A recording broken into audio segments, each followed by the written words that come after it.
Assalamualaikum warahmatullahi wabarakatuh. Selamat datang di Prodi Ilmu Komunikasi Universitas Bina Sarana Informatika. Kembali bersama saya, Ibu Yulianti Fajar Wulandari, pada mata kuliah Manajemen Krisis PR.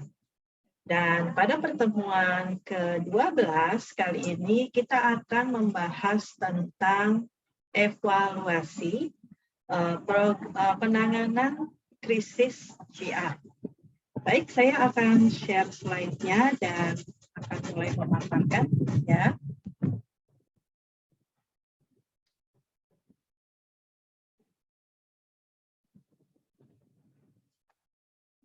Ya. Di sini pada pertemuan 12 seperti tadi saya katakan bahwa kita akan membahas tentang evaluasi program penanganan krisis. Nah, kira-kira apa aja sih yang perlu dilakukan ya? Nah, ini adalah beberapa komponen tindakan strategis, di mana pada penanganan krisis PR memang diperlukan sebuah evaluasi dari tindakan-tindakan yang sudah diambil secara strategis ya. Intinya untuk melihat bahwa apakah tindakan tersebut sudah cukup tanggap dan bertanggung jawab atas krisis yang ada. Lalu untuk melihat kembali koordinasi, tindakan, dan komunikasi, nah, di sini diperlukan kerjasama antar unit ya dalam satu manajemen ini. Kemudian juga ada tindakan yang dianggap sebagai tanggapan terhadap sistem terbuka. Nah, jadi ini adalah komponen-komponen tindakan strategis dan ini harus dilakukan evaluasinya. Nah, lalu pada komponen komunikasi tadi tindakan, sekarang komponen komunikasi strategis ya.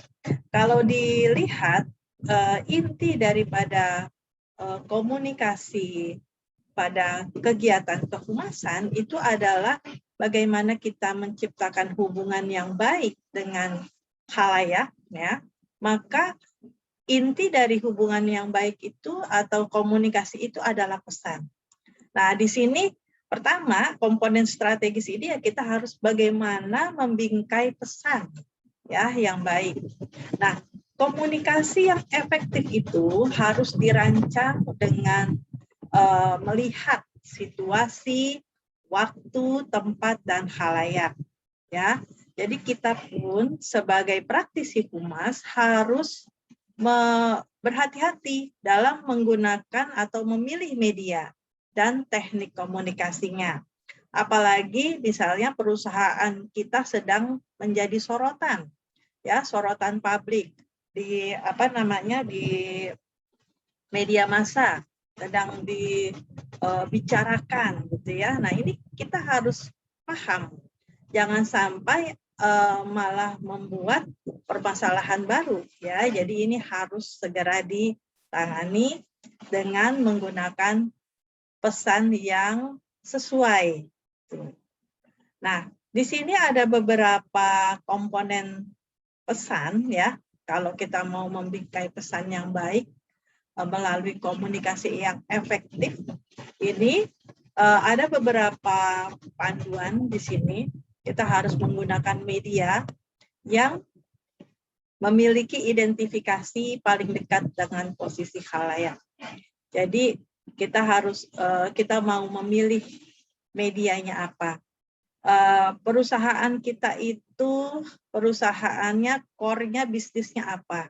Nah, kita mau menggunakan misalnya kalau kita mau menggunakan kita perusahaan yang besar sudah terkenal gitu ya dalam skala nasional.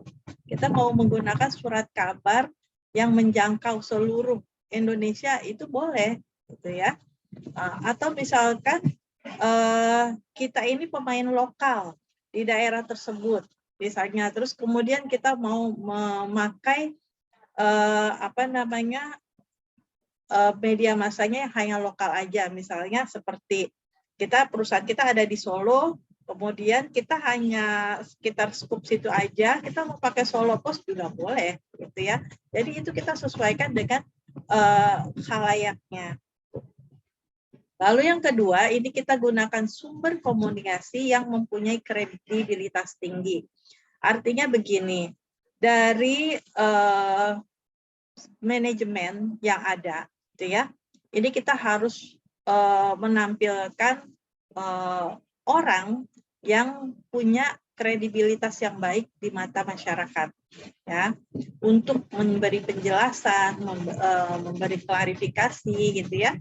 Memang ada para pekerja humasnya, tapi alangkah lebih baiknya kita juga memberi tampilan sosok eksekutifnya untuk memberikan penjelasan yang lebih baik. Ya. Kemudian yang ketiga, kurangi perbedaan antara posisi dalam komunikasi dan posisi khalayak.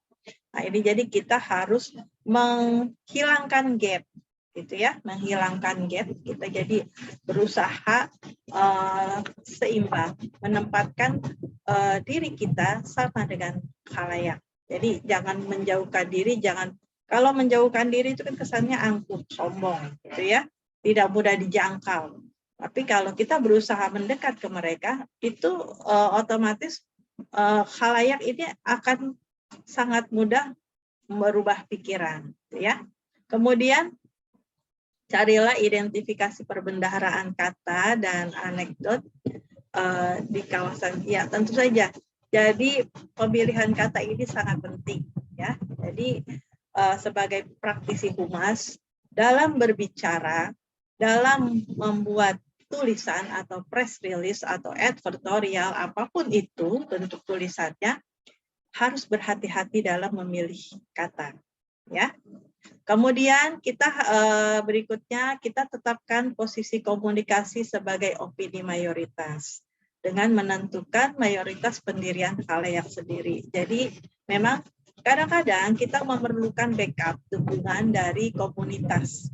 Jadi kalau misalnya komunitas, ada satu atau dua komunitas yang membantu, mendukung pernyataan kita, tentunya ini masyarakat publik akan melihat, gitu ya. Nah, kemudian kita harus memodifikasi pesan sesuai dengan kebutuhan organisasi. Jadi bagaimana kita mau mengatasi masalah itu, yaitu jadi pesan yang disampaikan harus disesuaikan. Jadi jangan kita ada krisis kemudian kita bukan membuat pernyataan yang mengatasi krisis, tapi malah kita beriklan. Nah, ini tidak sesuai, gitu ya. Kemudian di sini ada beberapa hal yang dapat dilakukan oleh praktisi humas dalam kaitannya dengan pesan, itu ya. Jadi kita harus membuat pesan yang menjadi sebuah berita yang punya nilai. Kemudian pesannya ini juga harus dimengerti oleh masyarakat, tidak rumit. Jangan pakai istilah yang belum populer atau orang nggak paham itu istilahnya apa. Jangan sok ke barat-baratan pakai istilah-istilah asing yang masyarakat tidak mengenal, gitu ya. Kemudian kita juga harus punya inti pesan, topik pesan yang punya muatan lokal. Jadi masyarakat sekitar itu merasa dijangkau, merasa dirangkul, gitu ya. Dan kalau sudah menyampaikan pesan itu lewat pernyataan, klarifikasi, itu segera ditindaklanjuti. Jangan cuma sekedar ngomong, gitu ya. Jadi kalau ngomong kan kesannya tong kosong nyaring bunyinya. Jadi hanya ngomong doang tapi nggak ada actionnya. Nah, ini jadi kalau udah memang misalkan perusahaannya, kami akan segera menangani permasalahan ini, berbicara dengan para tenaga kerja di perusahaan kami, misalnya dalam konteks ada isu pemutusan hubungan kerja, gitu ya. Nah, itu seperti itu. Jadi kalau memang mau melakukan koordinasi, lakukan, gitu. Jadi jangan hanya sekedar melakukan klarifikasi tetapi tidak menindaklanjuti pesan itu. Nah, ini berbahaya. ya.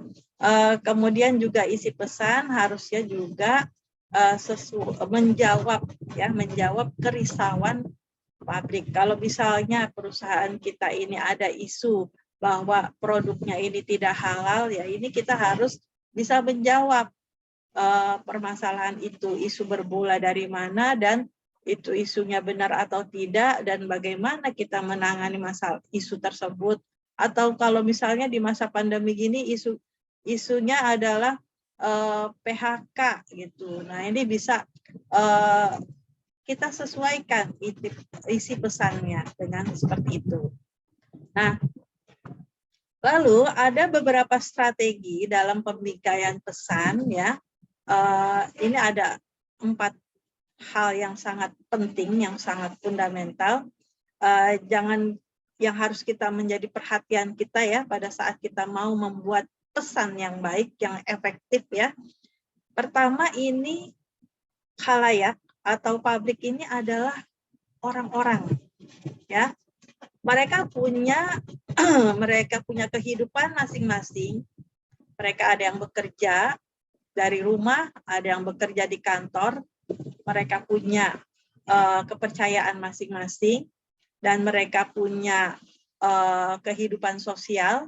Ini kita harus pahami, ya, bahwa mereka adalah tidak jauh beda dengan kita praktisi humas. Orang-orang yang punya kehidupan sosial.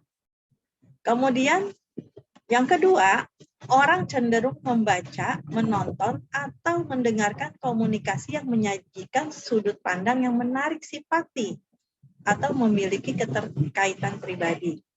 Jadi, artinya begini, kalau kita mau membingkai pesan yang baik, tentunya kita harus paham target khalayak, sasaran kita tuh apa, siapa, ya.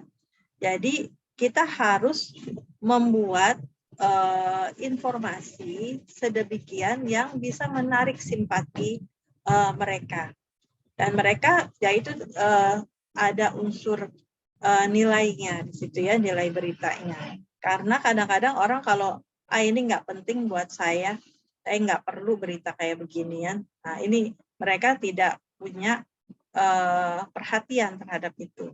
Tapi kalau kita mau masuk ke mereka, kita harus pahami dulu target kita apa, gitu, ya.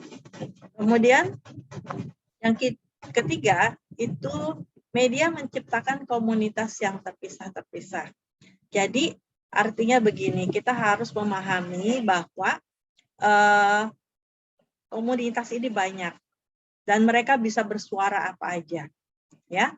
Nah, maka pesan ini kita harus sesuaikan targetnya juga tadi, seperti yang pertama, publiknya itu seperti apa, komunitasnya juga seperti apa. Itu yang harus kita pahami, ya.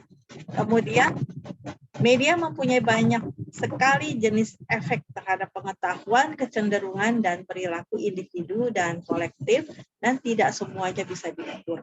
Nah, jadi begini, memang media massa ini bisa memberi efek terhadap khalayaknya.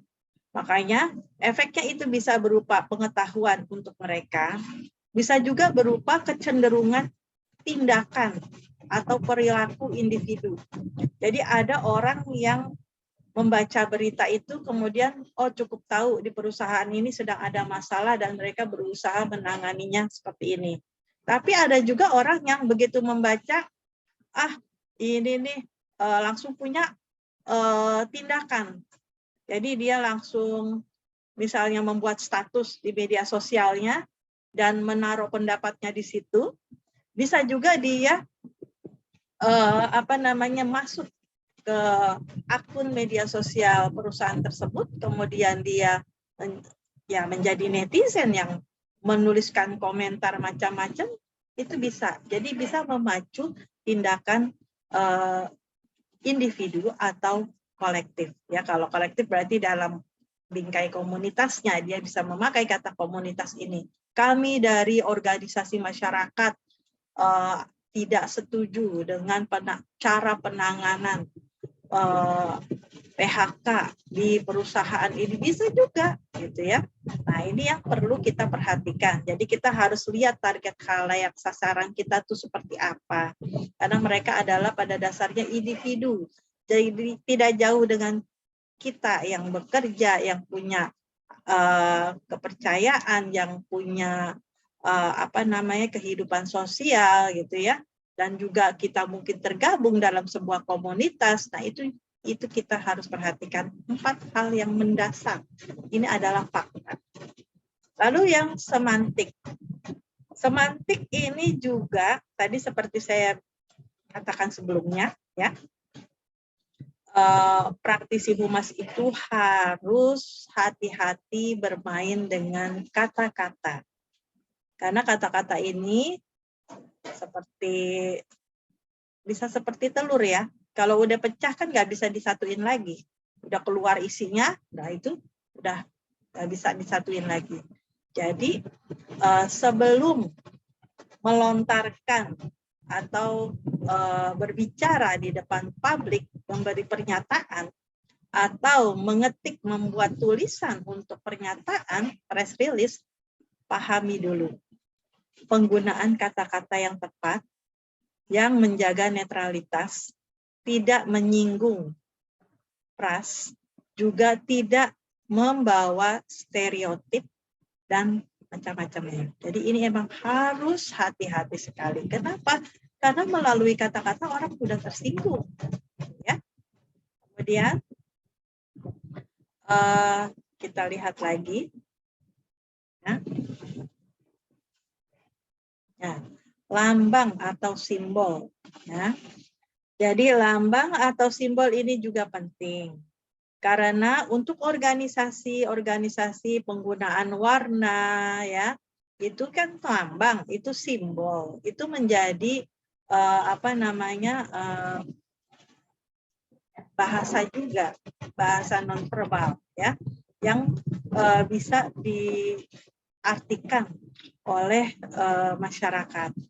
Jadi kita juga harus memahami pada saat kita menggunakan lambang-lambang ini, ya.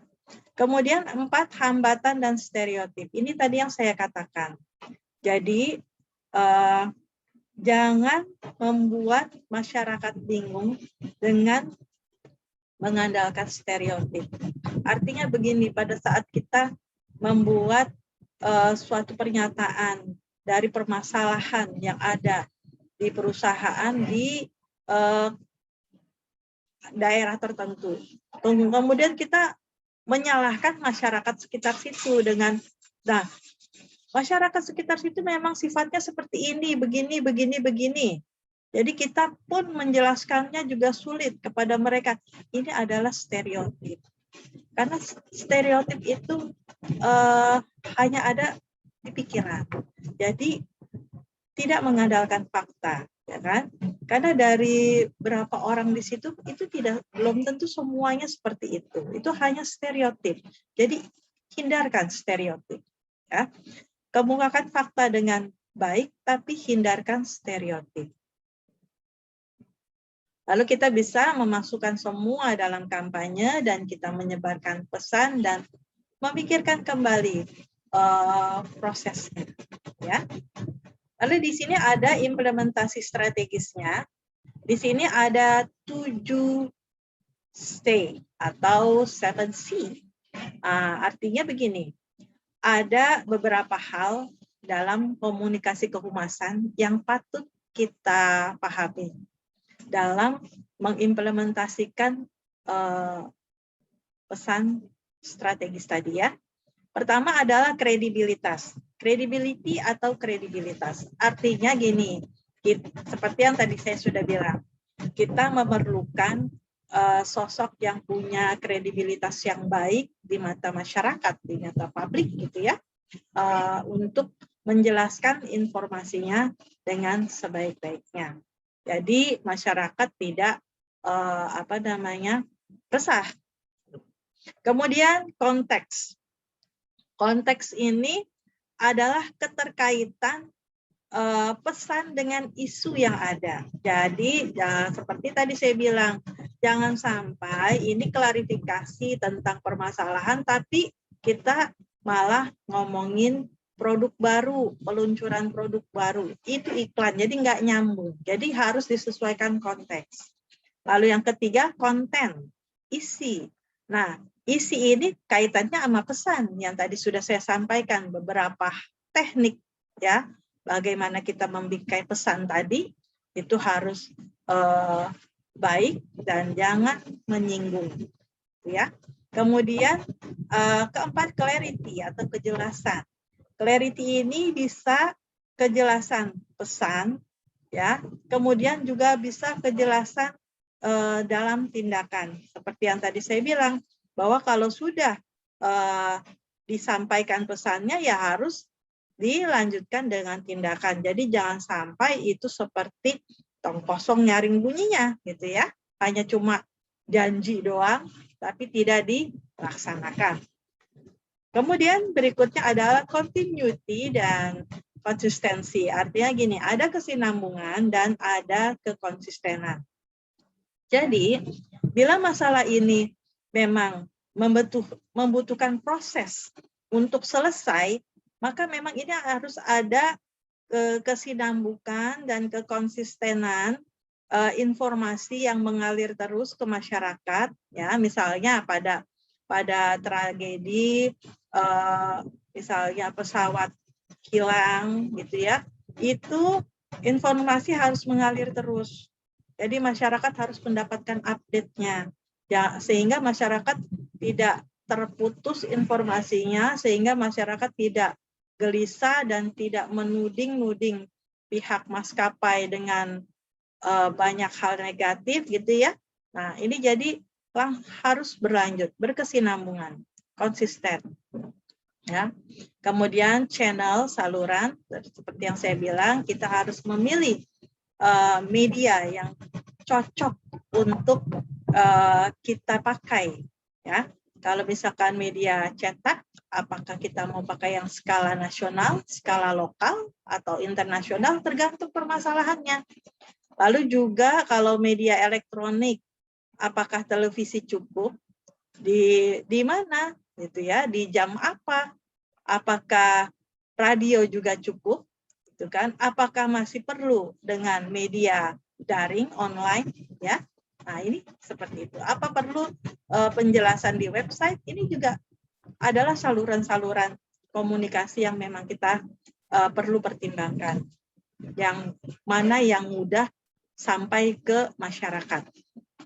Kemudian capability of the audience. Artinya khalayak, kesanggupan khalayak. Nah, ini kembali ke target sasaran tadi. Jadi kita harus paham khalayak kita siapa, dan kita juga harus tahu mereka seperti apa, maka jangan sampai kita memberi pesan yang salah. Karena kalau sudah memberi pesan yang salah, masyarakat bisa rusuh, ya, bisa bereaksi, bisa berbagai macam hal dilakukan, ya. Kemudian ini ada evaluasi program.